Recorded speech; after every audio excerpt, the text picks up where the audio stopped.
kí gbogbo etí tó ń gbọ́ mi pé a kú dédé àsìkò yìí. Ọ̀run ṣíṣí orí ìrìn ni èyí, ọ̀run ṣíṣí ti ojoojúmọ́ tí alábòójútó gbogbogbò ìjọ Ìràpadà olùṣọ́ àgùntàn Adébóyè kọ. Èní ni ọjọ́ ajé ọjọ́ 4 oṣù karùn-ún ọdún 2026. Àkọlé ọ̀run ṣíṣí tòní ni àwọn àṣírí sí ẹ̀mí gígùn apá kìíní. Àkọ́sórí àtàníwèé oníwàásù orí 3 ẹsẹ̀ 7 èyí tó kà báyìí wípé ìgbà láti yà, ìgbà láti rán, ìgbà láti dákẹ́ àti ìgbà láti sọ̀rọ̀. Ẹ̀kọ́ náà tẹ̀síwájú lọ báyìí. Mo jẹ́ ẹni ọdún 84, mo sì ti di àtúnbí fún ọdún 53 àti nípasẹ̀ oore-ọ̀fẹ́ Ọlọ́run mo ti jẹ́ alákòóso àgbà gbogbogbò ti ìjọ Ìràpadà fún ọdún 55. Olùṣọ́ àgùntàn Adébóyè ni wọ́n sọ nípa ara wọn níbí. Fún ògo Ọlọ́run, mo sì ti ṣiṣẹ́ takuntakun fún bàbá mi láì fi ti ọjọ́ orí mi ṣe. Mo sì jẹ́ Krìstẹ́nì tó dúró digbí. Ìjọ Ọlọ́run náà sì ń tẹ̀síwájú láti máa dàgbà nípa oore-ọ̀fẹ́ Ọlọ́run. Láàárín àwọn ọjọ́ díẹ̀ sí àsìkò yìí, màá pín díẹ̀ lára àwọn àṣírí nípa ẹ̀mí gígùn pẹ̀lú yín àti bí ẹ ṣe lè dúró ní ọ̀nà Ọlọ́run fún ìgbésí ayé yín láì yẹsẹ̀. Àṣírí àkọ́kọ́ sí ẹ̀mí gígùn ni mímọ ìgbà láti farapamọ́, ìgbà láti jagun àti ìgbà láti sá. Ọ̀pọ̀ Krìstẹ́nì rò pé nítorí pé wọ́n wà nínú Kristi, wọn kò ní láti farapamọ́ nítorí Ọlọ́run tó ní gbogbo agbára tì wọ́n lẹ́yìn. Ìdí nìyí tí ọ̀pọ̀ àwọn onígbàgbọ́ kì í fi ń dúró lórí ọ̀nà tí Ọlọ́run yàn fún wọn, wọ́n sì máa ń parí ìrìnàjò wọn ní kánkán. Nínú àwọn ọba kìíní orí 17 ẹsẹ̀ 1, lẹ́yìn tí Èlíjà sọ fún ọba pé òjò kò ní rọ̀ títí tí òun yóò fi pàṣẹ bẹ́ẹ̀, Ọlọ́run fúnra ara rẹ̀ ló sọ fún un pé kí ó lọ kí ó farapamọ́. Àkókò kan yóò wà tó jẹ́ ìgbà láti farapamọ́ tí o bá fẹ́ ní ẹ̀mí gígùn.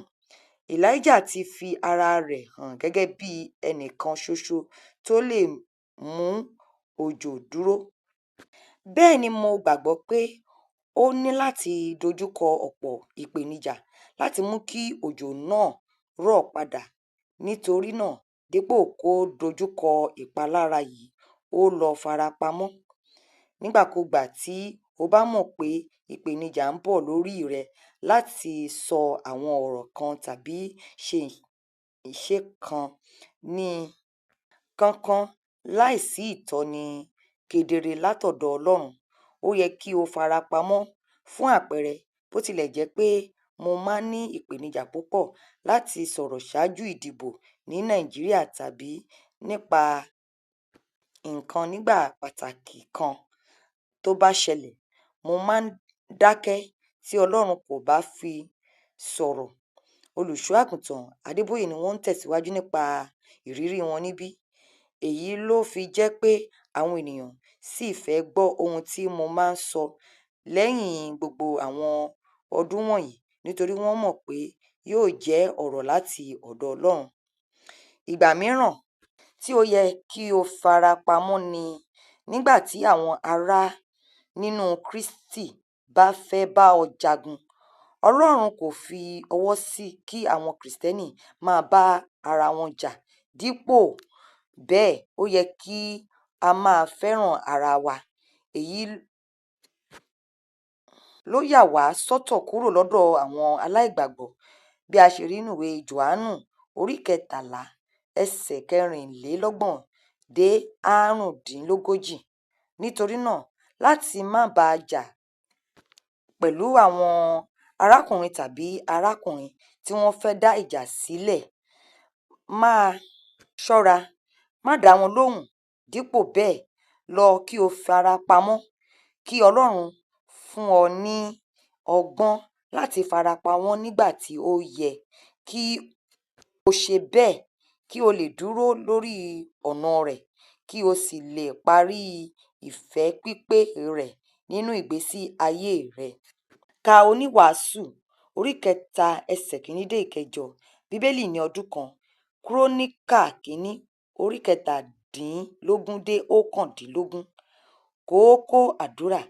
Bàbá jọ̀wọ́ fún mi ní ọgbọ́n láti mọ ìgbà tí mo ní láti farapamọ́. Ẹ ṣé tí ẹ tẹ́tí sí Ọ̀run Ṣíṣí Orírìn ti òní. Ọ̀run Ṣíṣí Orírìn wà lórí Facebook, TikTok àti YouTube. Tí ẹ bá fẹ́ kí a máa tẹ Ọ̀run Ṣíṣí Orírìn sí yín lórí WhatsApp, ẹ tẹ nọ́mbà ẹ̀rọ alágbèéká yín sí wa kí ẹnìkan kó kí hallelujah. Kò sóhun tí mo mú wá, mo rọ̀ mọ́ àgbélébù, mo wá kó daṣọ bò mí, mo wò fún ìrànwọ́, mo wá sí